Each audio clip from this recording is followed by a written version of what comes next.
사랑하는 영락교회 지체들에게 주 안에서 평화 인사를 전합니다. 오늘은 2022년 11월 29일 화요일입니다. 오늘의 묵상 본문은 요한계시록 20장 1절로 15절까지의 말씀입니다. 오늘 본문 말씀 20장 1절부터의 말씀은 이렇게 시작합니다. 또 내가 보매 천사가 무저갱의 열쇠와 큰 쇠사슬을 그의 손에 가지고 하늘로부터 내려와서, 우리 20장 말씀은 이제 계시록에서 천년 왕국의 말씀이죠. 예. 가장 논란이 많고 가장 그 주석이 많은, 끝도 없어요. 예. 이 수천 년간 논란이 되어 왔던 천년 왕국의 본문입니다. 오늘 본문에 보면 오늘 무저갱의 열쇠, 무저갱이라는 게 아비소라는 말이죠. 알파라는 부정 접두어하고 부토스라고 하는 바텀이죠. 바닥이 없다. 그래서 이거 무저, 바닥이 없는 그런 곳, 무저갱, 이렇게 번역을 했습니다. 이것은 이제 영적인 의미죠. 뱀과 마귀, 사단을 결박하는 영적인 장소, 초월적인 장소, 그런 무저갱의 열쇠와 큰 쇠사를 가지고 마지막 심판의 때를 이야기하고 있는 것이죠. 그런데 이 천년왕국에 관한 그 수많은 오해와 논란, 또 이단들이 명멸하는 이유는 기본적으로 이것을 구조적으로 계시록을 이해하지 못하기 때문입니다. 우리가 시작할 때도 여러 번 나누었지만 굉장히 조직적이고 구조적인 그 구성을 이루고 있어요. 근데 왜 함정에 빠지냐면 이것을 문자적으로 이해하기 때문입니다. 우리의 3차원의 공간, 우리 시공간의 현상의 세계의 질서로 이 요한계시록의 사건, 이건 영적인 사건이라고 했죠. 그 사건을 바라보기 때문이에요. 우리가 무의식을 인식하는 가장 대표적인 게 꿈이죠. 꿈이라고 하는 것은 이제 특징이 시간에 순서가 없고 인과와 그런 그 사건의 연속성이 없다는 것, 이게 무의식의 꿈의 특성이잖아요. 이 시간이 이렇게 사건이 벙벙 뜨기도 하고 또 일이 그렇게 순차적으로 시간적으로 구성되지 않는 것이죠. 우리가 보기엔 앞으로 갔다 뒤로 갔다 하는 것입니다. 그런 것처럼 우리의 의식 세계, 시간이라는 것과 인간이라고 하는 인과성이라고 하는 것은 우리의 의식이 만들어내는 질서죠. 그래서 영의 세계, 무의식의 세계, 본질적인 세계를 본질의 세계가 뭐예요? 우리의 시공을 떠난 세계죠. 그래서 우리의 현상적인 세계의 질서의 시간성이라고 하는 것, 인과성이라고 하는 건 의미가 없다는 뜻입니다. 무슨 말이냐면 지금 우리가 19장, 18장, 17장에서 본 음녀에게 내리는 심판부터 시작된 심판은 16장 앞에서 나왔던 7봉인, 7나팔, 7대접의 심판을 더 구체화시켜서 그 내용이 무엇인가, 그 사건의 의미가 무엇인가를 더 깊이 밝혀주는 것이다 라는 것을 보여주고 있는 것이죠. 그 사건의 마지막, 그 7대접의 사건의 마지막에 그 의미를 더욱더 심층적으로 깊이 있게 들여다보는 것이 20장의 본문이에요. 그래서 새로운 싸움이 아니라는 것입니다. 주님이 승리한 싸움, 끝난 싸움인데 그 싸움이 가지는 영적 의미가 무엇이냐, 그 함의가 무엇이냐 하는 것을 밝히는 것이에요. 그런데 그것이 아니라 이것을 시간순으로 이해하니까, 순차적으로 이해하니까 7대접의 심판이 끝났는데 또 곡과 마곡의 심판이 있고 또 무슨 새로운 백보자의 심판이 있고, 이게 새로운 심판의 시작인 것처럼 이제 그렇게 착각하게 되는 것이죠. 그래서 재림이 한 번이냐 두 번이냐 이런 말도 안 되는 논의들을 하고 있는 것입니다. 그래서 이 천년왕국의 사건이라고 하는 것은 마지막 심판의 때의 사건, 그 사건을 더 심층적으로 구조적으로 보고 있는 것이다. 그런 눈으로 바라보면 이 의미가 이제 눈에 들어오게 되는 것이죠. 2절에 보면 용을 잡으니 곧 옛 뱀이요 마귀요 사단이라. 창세기에서 하와를 유혹했던 그 뱀, 그 옛 뱀, 창세기 3장에 나오는 그 뱀이 바로 사단이고 마귀고, 천국에서 쫓겨난 주님께 맞서던 그런 그 천사의 우두머리 사단, 그들과 함께하고 있는 마귀, 옛 뱀, 용, 이것들이 다 이제 같은 한 통속인 것이죠. 그들을 잡아서 1000년 동안 결박하여, 1000년 동안 결박하고 3절에 무저갱에 넣어 던져놓고 잠그고 그 위에 임봉하여 1000년을 차도록 다시는 만국을 미혹하지 못하게 하였는데 그 후에는 반드시 잠깐 노일이라. 그래서 천년 동안 가두어뒀다가 마지막 때, 이 심판의 때에 다시 등장해서 세계를, 열방을 미혹해 하는, 주님께 맞서게 하는 것들, 그것이 이제 사단의 세력이고, 사단과 함께하고 있는 짐승과 거짓 선지자, 이제 마귀들의 세력인 것이죠. 그래서 이 천년을 어떻게 보느냐. 천년 동안 결박한다는 것은 영적인 의미죠. 영적으로 결박해서 그들이 영적인 영향력을 가질 수 없다라는 겁니다.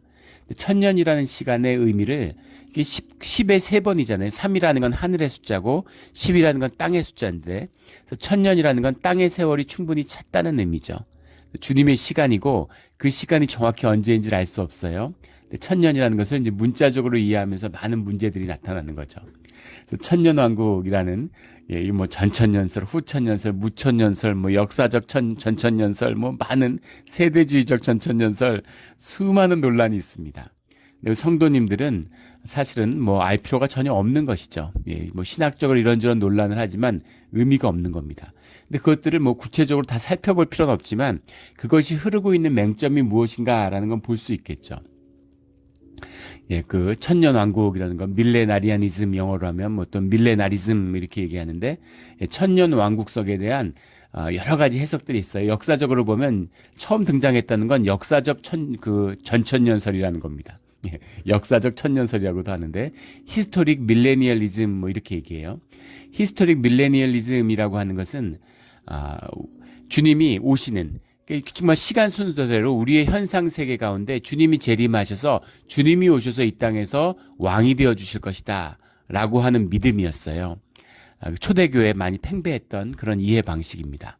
그런데 주님의 재림이 늦춰지는 것이죠. 주님의 재림이 늦춰지면서 히스토릭 밀레니얼리즘이라는 게 좀 사라지게 되는 겁니다.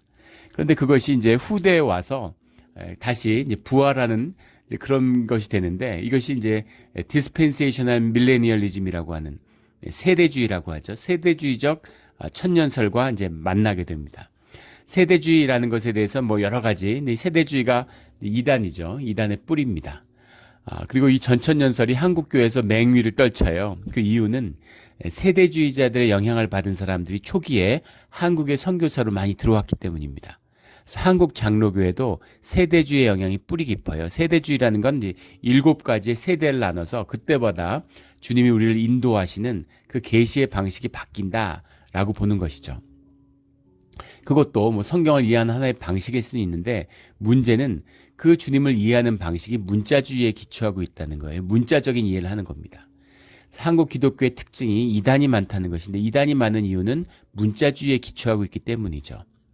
성령의 인도하심과 교회라고 하는, 교회와 공동체에 대한 주님의 계시, 그 말씀의 기초에 있지 않고 오로지 모든 진리의 기초를 성서에 두고 있는 거예요.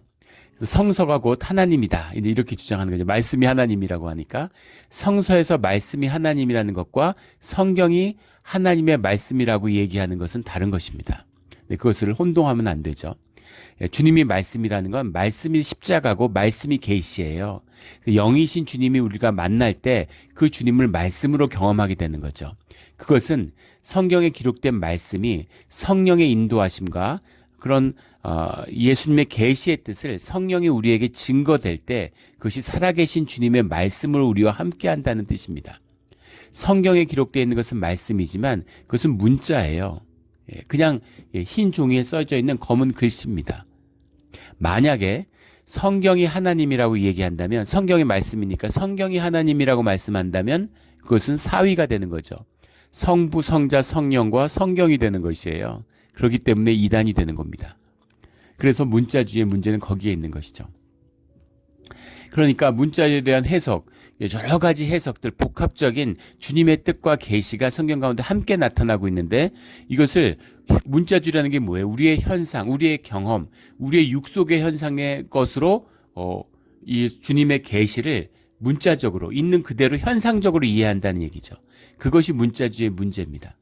문자주의적인 천년설로 이해하니까 주님이 다시 오셔서, 그래서 1000년 동안 실제로 이 땅에서 왕노릇하고 주님과 함께 주의 백성들이 세상을 다스린다, 이렇게 이해하는 것이죠. 들으면 제일 좋은 설이죠. 제일 와닿는 솔깃한 설입니다. 우리가 땅에서 왕노릇하고 주님만 오시면 이 땅에서 왕노릇하니까 얼마나 좋아 보여요. 그런데 그런 의미가 될 수 없는 이유는 기본적으로 전천년설이 가지는 의미의 함정은 뭐냐면 주님이 재림을 2번 하셔야 된다는 얘기죠. 요한계시록의 성경 가운데 역사의 종말을 말하고 있어요. 모든 시간의 끝을 이야기하고 있습니다. 그 끝에 주님이 오시는 거죠. 그런데 그 앞에 천년이 있으면 하나님이 오셔가지고 그래서 지상 재림이 있고 공중 재림이 있다. 재림을 2가지로 구분하기도 하고 온갖 소리 난무하는 겁니다.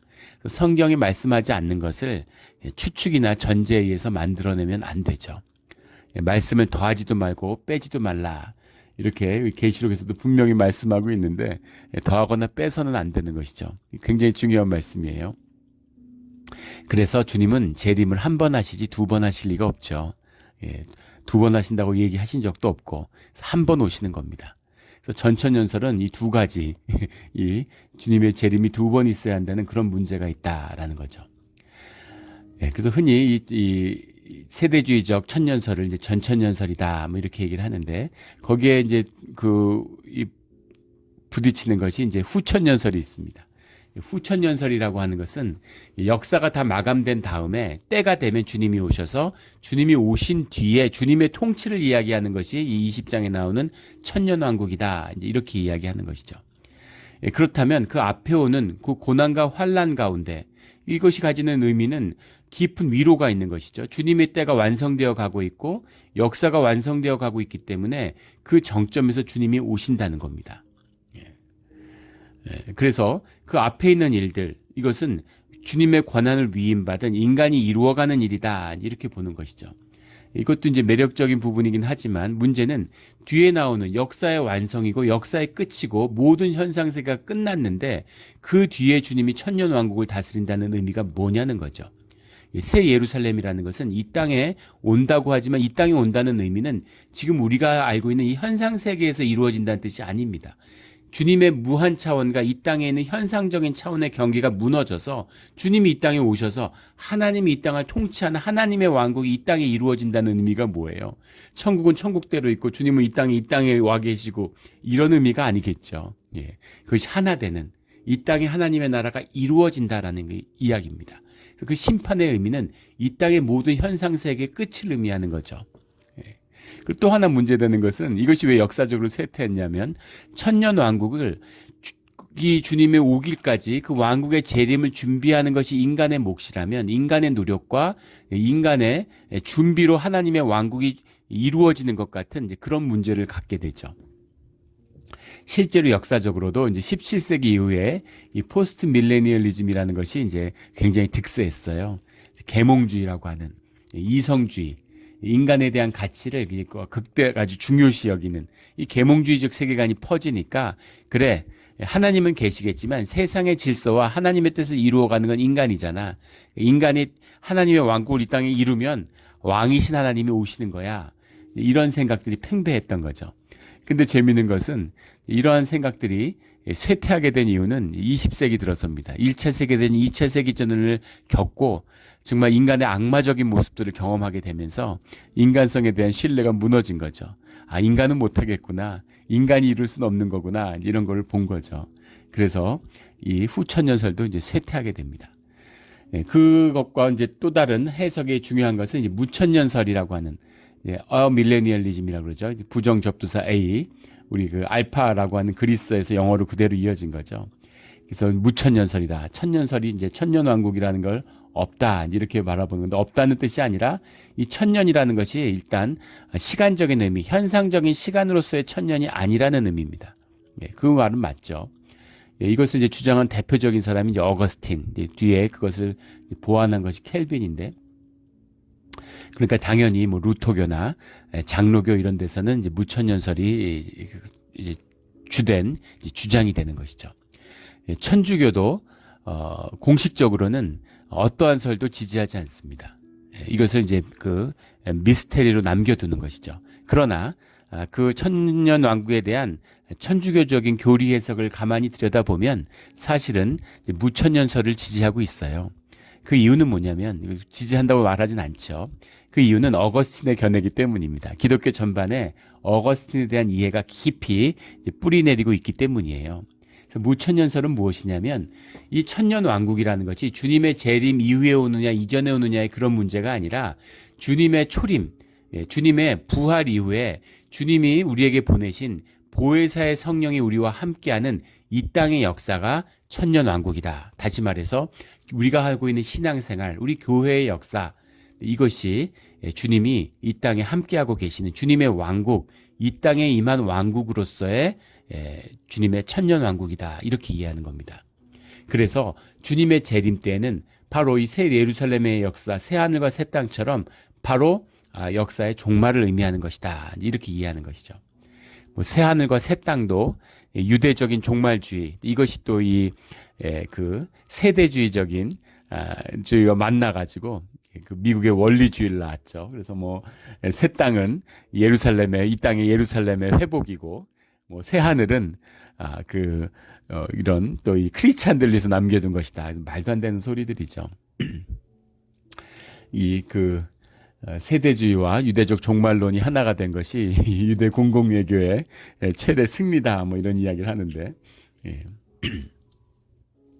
그래서 무슨 그런 원리주의자들이 막 득세하니까 그런 정치들이 또 그걸 이용하는 거죠. 그래서 그 미국 대사관을 예루살렘으로 옮기고 또 그러니까 막 거기에 열광하고 정말 어리석기 짝이 없는 이단에 놀아나는 것이죠.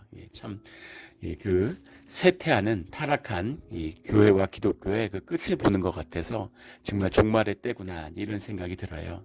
그래서 그런 의미가 아니죠. 이건 영적인 의미입니다.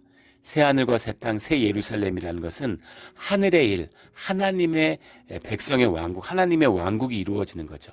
그것이 완성되는 것이 새 예루살렘이라고 한다면 앞에 있었던 천년왕국이라는 의미는 이 땅에 있는 것인데 하나님이 재림 이후에 이루어지는 것이 아니라 이미 오신 하나님, 초림 이후에 주님의 성령 하나님이 우리와 함께 하시는 교회의 역사다라는 겁니다. 그렇다면 여기 나오고 있는 무저갱에 던져져 가지고 영향을 끼치 못하는 천년 동안 결백한 사단과 뱀과 마귀의 권세가 세상을 지배하고 있는 것은 무엇이냐라는 거죠. 이것도 분명히 이야기할 수 있습니다. 왜냐하면 분명히 얘기할 수 있는 것은 사단의 권세는 꺾였어요. 그것이 십자가입니다. 사단의 권세가 뭐예요? 죽음의 권세입니다.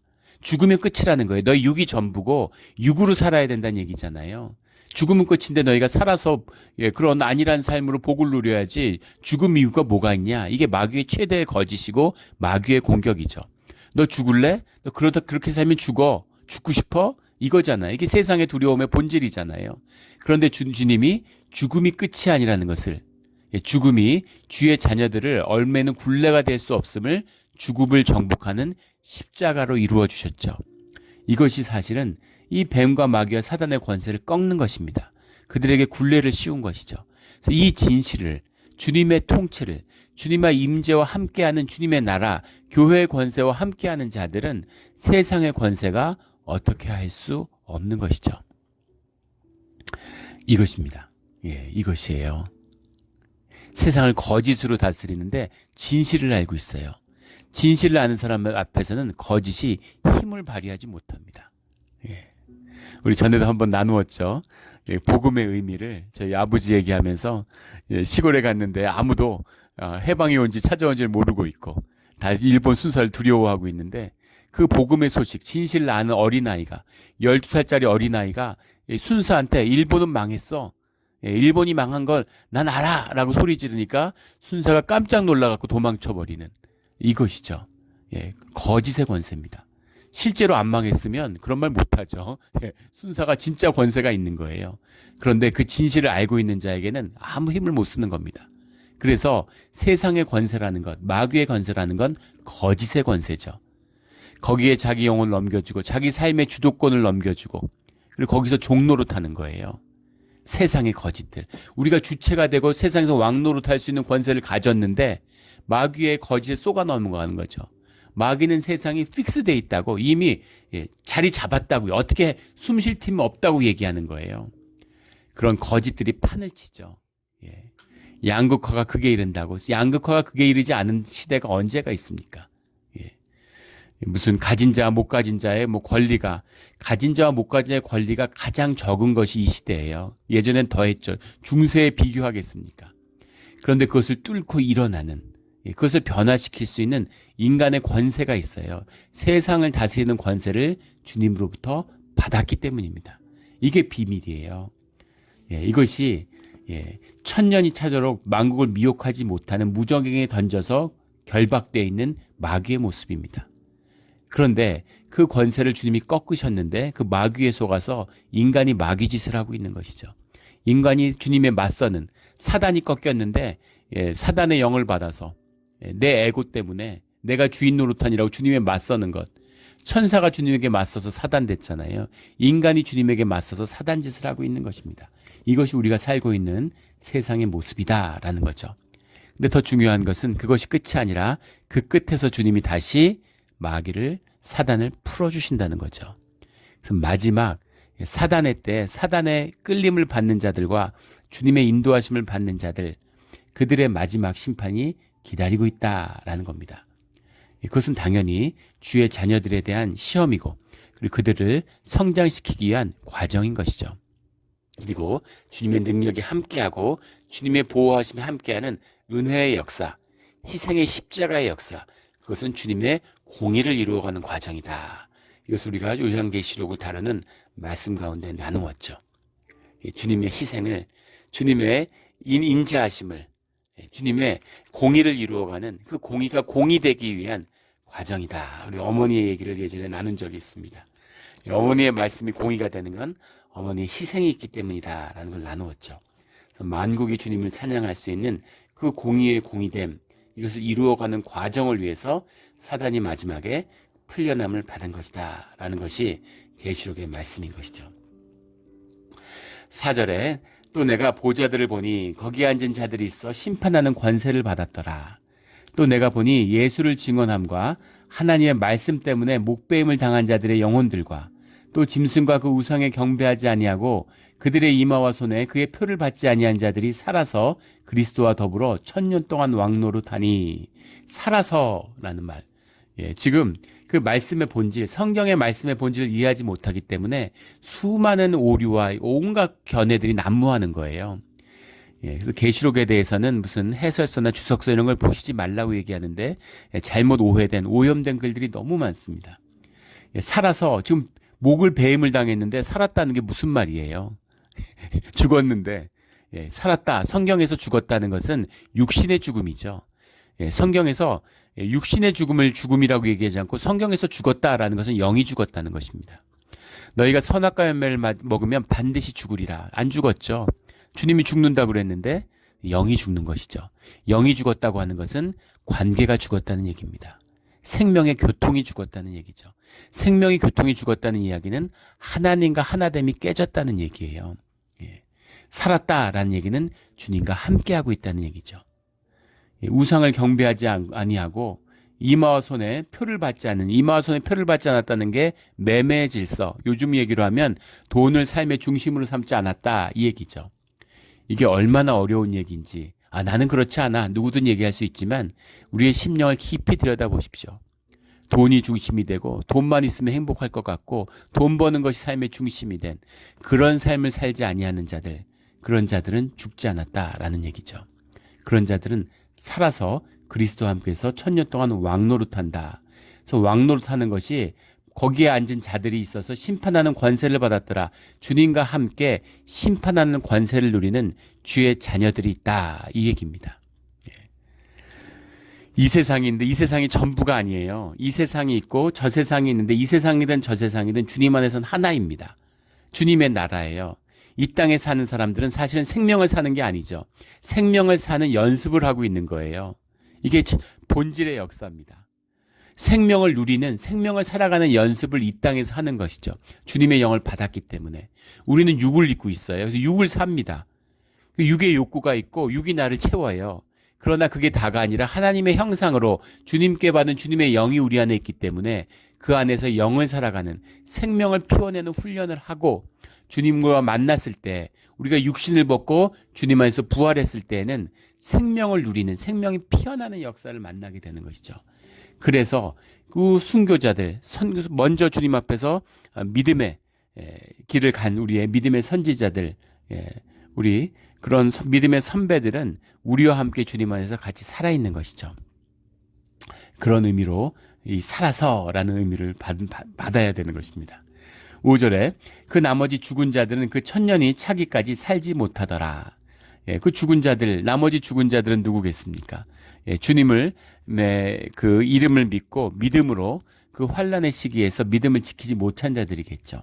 그래서 이는 첫째 부활이라. 이 주님 안에서 살아있는 자들, 이것이 부활이다라는 겁니다.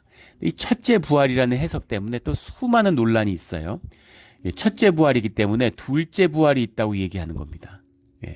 문맥으로 보면 그렇죠. 첫째 부활이라. 뒤에 둘째 죽음이라는 둘째 사망이라는 말이 나오니까 둘째 부활을 얘기해요. 둘째 사망이라는 것은 영의 죽음입니다. 첫째 사망은 우리 육신을 벗는 죽음이고 둘째 사망이라는 것은 주님 앞에선 심판대에 선 우리의 모습을 얘기하는 거예요. 거기서 영원한 생명으로 누리는 사람들이 있는가 하면 거기서 죽임, 거기서 버림받고 거기서 불못에 던져지는, 음부에 던져지는 자들이 있다는 것이죠. 이것이 둘째 죽음이에요. 그래서 둘째 죽음을 당한 자들이 둘째 부활을 입는다? 말도 안 되는 얘기죠. 성경에도 없는 얘기일 뿐더러 신학적으로도 교리적으로도 말이 안 되는 이야기입니다. 그런데 둘째 부활이 있다고 얘기해요. 왜냐하면 첫째 부활이 있다고 나오니까 이것이 이제 문자적인 이해의 문제인 것이죠. 본문을 보면 아우테 해 아나스타시스 해 프로테라는 말입니다. 아우테라는 게 이제 디스죠. 이거 디스 이즈 이겁니다. 해라는 건 더 정관사고 그리고 아나스타시스 이건 뭐 우리가 너무나 잘 알고 있는 이제 리설렉션 부활이죠. 이것이 부활이다라는 얘기입니다. 해 프로테라는 건 뒤에 나온 앞에 나오는 해 아스타나시스라는 것과 마찬가지죠. 이것이 첫 번째다 이런 얘기입니다. 그래서 첫째 부활이다. 이건 사실은 전천년설에 대한 해석을 염두에 두고 있는 거예요. 이런 번역은 그리고 사실 프로테라는 말을 이제 먼저라는 것인데 첫 번째라는 뜻도 되고 메인이라는 뜻도 되고 치프라는 뜻도 되고 가장 주된 것이다. 가장 본질적인 것이다. 이런 의미입니다. 첫째가 하는 게 제일 중요한 거니까 같은 뜻인 거죠. 이게 제일 중요한 거야. 이게 제일 중요한 거야. 너희들이 만나게 되는 부활이다. 죽은 자들은 죽지 않았어. 이 얘기죠. 우리 지난 주일날 욥기의 말씀을 나눈 분들은 이 말씀의 의미를 알 거예요. 모든 잃은 것들은 주님이 2배로 갚아주셨는데 잃은 자식은 2배로 주지 않으셨죠. 왜 2배로 주지 않으셨을까요? 잃지 않았기 때문입니다. 육신이 죽은 것 같지만 죽지 않았어요. 양은 죽습니다. 염소는 죽어요. 소는 죽습니다. 그런데 자녀들은 죽지 않았어요. 인간은 죽지 않는다는 뜻이 아니라 주의 자녀들은 죽지 않는다는 것입니다. 순교자들은 죽지 않는다는 거예요. 육신을 빼앗겼을 뿐 새로운 육신을 받아 부활한 생명으로 주 안에 살고 있다라는 겁니다. 교회 가운데 함께하고 있는 것이죠. 이것이 너희가 경험하건 너희가 만나게 되는 가장 중요한 것, 메인, 첫 번째 부활이다 이 얘기입니다. 너희는 부활해. 고난 가운데 죽은 자들은 부활해. 이 말씀인 것이죠. 이 부활의 의미를 붙드는 온갖 이설과 이교가 하도 이단들의 목소리가 높으니까 이제 아예 이 메인스트림은 이 개신교회 전통이나 주된 교회들은 이 가르침을 아예 나누질 않아요. 하도 말들이 많고 이거 갖고서 교리적으로 싸우려고 그러니까 이것이 이제 이단의 장난이죠. 교리의 다툼, 신학은 신앙이 아니라고 그랬죠. 주님이 보이지 않기 때문에 주님 안에 있는 자들이 주님의 사랑이 무엇인지를 주님의 사랑을 만난 자들이 그걸 갖고 뭘 다투겠습니까? 엄마가 어떻게 생겼는지, 엄마의 외모가 어떤지, 엄마를 보지 못한 고아들이 그런 걸 가지고 이야기하는 것이지 엄마의 사랑을 받고 엄마의 품 안에 있는 내가 뭘 그런 걸 갖고 논란을 하고 논쟁을 하겠어요. 그거와 같은 이야기죠. 그래서 이것이 부활이다. 이런 깊은 위로와 주님의 생명에 대한 계시, 이것이 계시록의 참된 뜻입니다. 이 참된 뜻을 받아서 미혹되지 않는 우리 모두가 되기를 주의 이름으로 축원합니다. 6절에 이 첫째 부활에 참여하는 자들은 복이 있고 거룩하도다. 살아서 주님을 만나는 자들이 있다는 겁니다. 하지만 죽은 자들도 복이 있다. 왜냐하면 그것이 죽음이 아니기 때문이다 라는 것이죠. 그 말씀이 이어지는 둘째 사망이 그들을 다스리는 권세가 없고 둘째 사망, 둘째 심판이 그들을 기다리고 있는데 그들은 죽지 않는다라는 거죠. 믿음으로 주님 앞에서 이미 믿음의 심판을 지났는데 둘째 사망이 있을 게 뭐가 있겠습니까? 주님 앞에 심판받을 게 뭐가 있겠어요? 이미 심판이 땅에서 이루어졌는데 믿음을 가지고 주님의 이름으로 죽었는데 둘째 심판을 받을 게 뭐가 있겠습니까? 그러니까 그들을 다스릴 권세가 없는 거죠. 사망 권세가 그들에게는 해당되지 않는 것이죠. 도리어 그들이 하나님과 그리스도의 제사장이 되어 1000년 동안 그리스도와 더불어 왕노릇하리라, 이런 말이죠. 이 말씀까지 보면 내가 보호자들을 보니 거기에 앉은 자들이 있어의 의미를 이해하게 돼요. 이 보호자에 앉은 자들이 있어라는 이 의미를, 이것을 또 뭐 하나님이냐, 뭐 예수님이냐, 그리스도가 다스리냐, 하나님이 이 땅에 와서 다스리시는 것이냐, 막 이런 식으로 막 논란이 있는데 분명하지 않습니까? 그리스도와 더불어 왕노릇하리라. 이 순교자들이 주님과 생명의 권세를 같이 나누고 있다라는 겁니다. 세상을 다스릴 권세를 주님으로부터 위임받고 있다, 이런 얘기죠. 우리의 얘기예요. 우리에게 권세가 있다는 겁니다. 진실이 있고 성령이 함께 하시는데, 우리가 주님이 함께 하시는 그 증거로서 교회가 있잖아요. 너희가 두세 사람의 이름으로 내 이름으로 모인 곳에 내가 함께 하겠다. 그 권세가 있어야 되는데 진실이 없으니까. 진실이 뭡니까? 예배잖아요. 우리의 진실로 주님을 만나서 주님의 진실이 우리의 진실이 되는 것이 예배인데, 예배가 거짓되고 예배가 깨져 있으니까, 교회가 타락해 있으니까, 종교화돼 있으니까 권세가 없는 것이죠. 권세가 없다 보니까 천년왕국이 왔네 안 왔네 이러고 싸우고 있는 것입니다. 이 왕노릇하는 주님의 권세가 회복되는 우리의 교회가 되기를 주의 이름으로 축원합니다. 7절에 천년이 참에 사단이 그 옥에 갇혀, 이제 마지막 사단의 패망이 나오는 거죠. 이것은 7대접의 심판의 끝에 일어나는 것이에요. 그것이 끝나고 나서 다시 일어나는 사건이 아니라 거기 내려지는 그 심판의 본질이 무엇인가 하는 것을 더 확대해서 보여준다, 이렇게 보실 수 있겠습니다. 천년이 참에 사단이 그 옥에서 놓여 8절에 나와서 땅의 사방 백성 곧 곡과 마곡을 미혹하고 모아 싸움을 붙이리니 그 수가 바다의 모래 같으리라. 그 마지막 때에 사단이 풀려나니까 세상에 분쟁이 끊이지 않는 것이죠.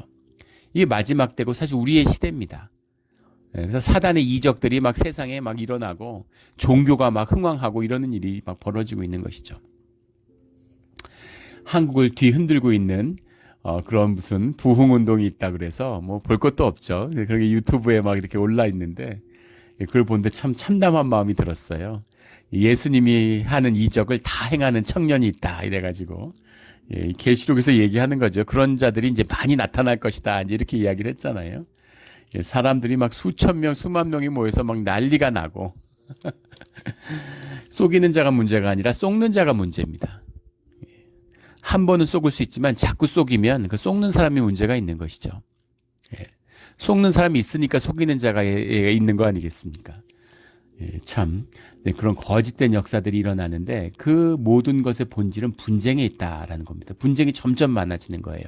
세상을 보십시오. 분쟁이 점점 많아지잖아요.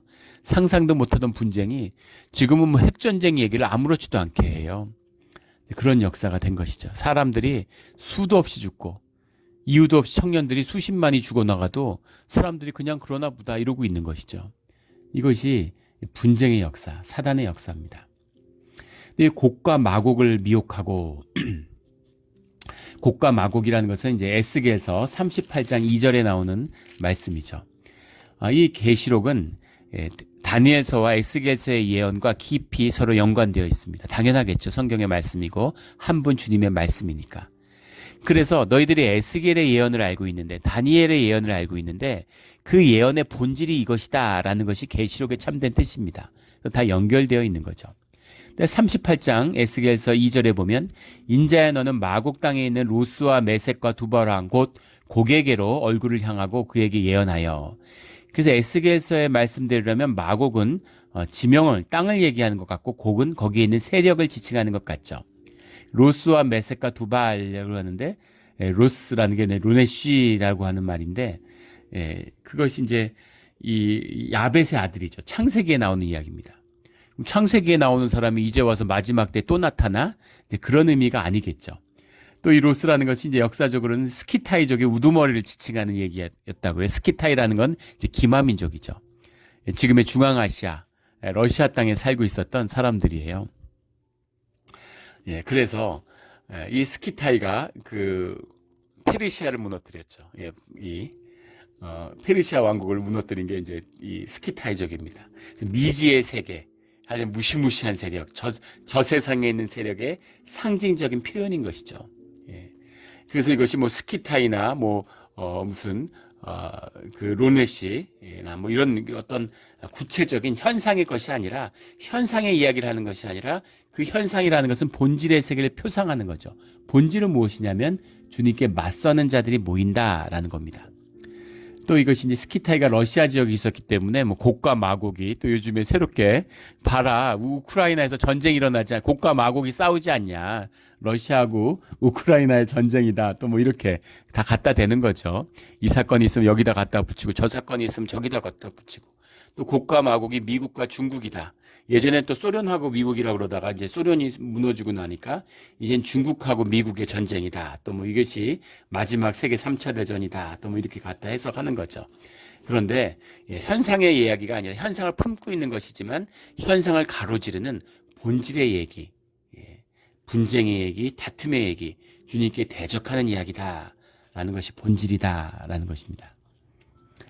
9절에 그들이 지면에 널리 퍼져 성도들의 진과 사랑하시는 성을 두르매, 그것들이 곡과 마곡의 세력이 퍼지는 그 본질은 무엇이냐면 성도들의 진, 사랑하시는 성, 교회입니다. 그 교회를 두르매, 신약 시대가 이미 시작됐잖아요. 이것을 무슨 팔레스타인에 있는 예루살렘이다, 말도 안 되는 얘기죠.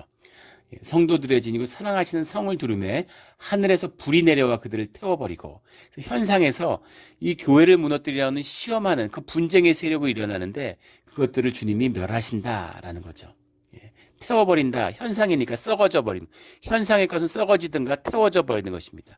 그냥 놔두면 썩어지는 것이고 하늘에 불이 떨어지면 태워져 버리는 것이죠. 그러나 10절에 또 그들을 미혹하는 마귀가 불과 유황못에 던져지니, 불과 유황이라는 것도 현상의 이야기라는 것이 아니죠. 우리는 현상의 존재니까 우리가 이해할 수 있는 이미지를 주는 것이죠. 하지만 불과 유황못이라는 것은 현상에, 아니 지금 사단의 세력이 0인데 그것이 불과 유황에 던져진다고 죽겠어요? 그런데 그런 것이 아니죠. 불이 내어서 태워버리지만, 하지만 타지 않는 이 마귀와 짐승과 거짓 선지자들, 이것의 본질은 0이죠. 주님께 맞서는. 이들은 불과 유황못이라고 하는 영적인 징벌, 영원한 징벌, 본질의 징벌 가운데로 들어간다. 세세토록 영원히, 시간이 길다는 의미가 아니라 시간을 떠난 무한 차원의 계속되는 그런 괴로움, 그런 고통의 징벌 가운데 있게 된다라는 거죠. 그들이 주의 자녀들을 미혹하고 시험하고 핍박했던 그 모든 것에 대한 심판을 결국은 받게 된다라는 것이 분명한 계시록의 가르침입니다. 아멘. 11절에 이제 유명한 백보자의 심판, 내가 크고 흰 보자와 그 위에 앉으신 이를 보니 땅과 하늘이 그 앞에서 피하여 간 데가 없더라. 땅과 하늘이 그 앞에서 피하여 갔다가 없다라는 건 주님의 보좌가 이 땅에 임한 것이죠. 그 모든 이 마지막의 심판이, 최후의 심판이 이루어진 다음에 드디어 하늘 보좌가 이 땅에 임해서 하나님의 심판, 최후의 심판이 이루어지는 것입니다. 최후의 심판이 이루어지고 나면 이제 땅이라는 것이 회복되어서 새 하늘과 새 땅을 맞은 주님과 함께하는, 처음에 만들어졌던 창세기 에덴이 복원되는 것이죠. 11절에 내가 크고 큰 흰 보좌 그 위에 앉으신 이를 보니, 땅과 하늘이 간 곳이 없는 거죠. 12절에 또 내가 보니 죽은 자들이 큰 자나 작은 자나 그 보좌 앞에 서 있는데 책들이 펴 있고 또 다른 책이 펴 있으니 곧 생명책이라. 죽은 자들이 자기 행위를 따라 책들에 기록된 대로 심판을 받으니. 그래서 그 마지막에 최후의 심판 때는 생명책의 심판이 있는데 그때는 우리의 행위를 따라 책임을, 그 심판을 받는다라는 겁니다. 행위보다는 삶이라고 하면은 더 와닿겠죠. 내가 무슨 좋은 마음을 가졌나, 내가 무슨 좋은 생각을 했나, 좋은 뜻을 가졌나, 이것이 아니라 우리의 삶의 행위대로 심판을 받는다는 겁니다. 중요한 말씀이죠. 믿음대로, 믿음으로 구원받는다 그러니까 내가 주님을 믿는 것 같고 내가 주님을 특별히 없다고 한 적이 없으니까 믿은 것 같지만, 주님의 믿음이라는 건 우리의 삶이에요. 십자가의 길을 걸었느냐. 종교는 그것을 또 속이죠. 아주 사악하니까. 그래서 십자가는 주님이 지셨고 우리는 은혜로 산다라고 얘기하는데, 주님이 너의 십자가를 지고 나를 따르라고 했잖아요. 십자가가 은혜입니다. 십자가가 능력이에요. 십자가가 말씀입니다. 십자가를 만나야 되는 거죠. 물론 고통스럽습니다. 하지만 그 고통이 기쁨과 구원의 문이 되는 것이죠. 예. 그래서 그 십자가를 진 자, 그것이 우리의 삶의 행위죠. 예, 그 삶대로 구원을 받는 거예요. 예. 삶이고 십자가를 지고 희생하고 봉사하는 겁니다. 십자가가 뭐예요? 희생이잖아요. 예. 희생이 생명을 피워내는 유일한 길입니다. 부모가 왜 생명이 피어나요? 자식을 위해 희생하기 때문입니다. 예전 어른들이 지혜가 있었죠. 애 안 나면은, 결혼해서 애 안 나면 다 애 취급해요. 나이가 아무리 먹어도. 실제 그렇죠. 결혼 안 하고 애 안 낳은 사람들은 나이가 60, 70을 먹어도 얘기해보면 완전히 애입니다. 자식의 비밀, 생명의 비밀이죠. 희생의 비밀, 십자가의 비밀이에요. 그 십자가가 우리의 행위입니다. 그 행위를 따라 심판을 받는다라는 거죠. 13절에 바다가 그 가운데서 죽은 자들을 내주고 사망과 음부도 그 가운데서 죽은 자들을 내주매 각 사람이 자기의 행위대로 심판을 받고, 육신의 죽음을 받은 자, 그것이 끝이 아니라는 것이죠. 그래서 모든 죽은 자들이 최후의 때에 심판을 받게 된다. 이 세상과 현상에 구분되어 있어서 현상에서 봐서 죽었니 살았니 하지만 현상에서 죽어있는 자들도 주님 안에서 죽은 자들이 아니라는 거죠. 주님 안에서 생명을 갖고 둘째 사망이 없이 살아있는 자들이 있고, 그리고 주님 안에서 죽어있던 자들도 모두 다 그 행위대로 심판을 받는 그 심판대를 피할 수 없다는 겁니다. 그래서 육신의 죽음이 심판이 아니라는 것이죠. 진짜 심판이 기다리고 있다는 겁니다. 14절에 사망과 음부도 불못에 던져지니, 사망이라는 건 우리 계속 나오는 그 사망이죠. 타나토스라고 하는 것이고, 음부라는 건 이제 하데스, 우리 많이 나왔던 것이죠. 죽은 자들 가운데서도 징계를 받아서 갇혀 있는 것, 이것이 음부죠. 그 음부도 불못에 던져지니, 사망과 음부가 불못에 던져진다라는 게 무슨 말이겠어요? 사망과 음부가 불못에 던져진다. 이제는 하나님의 세상이 이 땅에 임하니까 현상의 세계에서의 사망이 있고 현상의 세계에서 바라봤을 때 음부지, 그것이 모두 다 터져버리는, 이 현상의 차원이 무너지고 음부와 하나가 되는, 이 사망의 무한 차원과 차원이 무너지는 그 무한 차원의 세계가 회복되니까 그 안에서 이제 사망과 음부가 없는 것이죠. 이것은 둘째 삼았고 불못이라. 그러니까 완전히 폐하해지는 그 사단이 던져진 그 불못, 그것이 이제 죽음의 의미, 진정한 죽음의 의미가 되는 거죠. 우리가 생각하는 육신의 죽음이 아니라 그 영이 던져지는, 영이 폐함을 받는, 더 이상은 부활의 찬스가 없는 그런 무한 차원에서의 없어짐, 그것이 바로 불못에 대한 표현이다라는 겁니다. 그래서 그런 심판이 기다리고 있다라는 겁니다. 우리 계시록의 말씀은 어렵습니다. 그리고 생각하고 이해하려고 하면 점점 더 어려워져요. 그러나 이것을 꿰뚫로 날고 밝은 주님의 계시와 말씀이 있죠.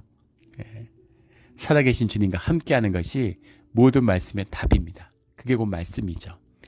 우리 계시록의 깊은 뜻을 깨달아서 어떤 미혹에도 거짓된 교리에도 마음을 빼앗기지 않는 그런 우리 모두가 되기를, 또 최후의 심판 때 당당하게 주님 앞에서 그 의로움을 주님께 면류관을 얻는 그런 주의 자녀들이 되기를, 또 살아서 이 땅에서 주님의 천년왕국을 누리며 왕의 권세를 누리는 살아있는 교회와 주님의 임재를 경험하는 그런 우리 신앙의 자리가 되기를 예수 그리스도 이름으로 축원합니다. 아멘. 기도드리겠습니다. 하나님 아버지 감사합니다. 참으로 감당하기 어려운 벅찬 말씀을 받았습니다. 하지만 이 말씀 가운데 주님의 사랑과 주님의 은혜와 주님의 십자가가 있음으로 인해 감사를 드립니다. 주님, 그 길을 끝까지 가게 하시고 육신이 우리의 끝이 아님을 우리가 생명으로 살아 누리는 그런 우리 살아있는 삶이 되게 하여 주시옵소서. 주님만이 하실 수 있습니다. 주님의 뜻이오니 그 뜻을 끝까지 이루어 주시옵소서. 감사하며 예수 그리스도 이름으로 기도드렸습니다. 아멘.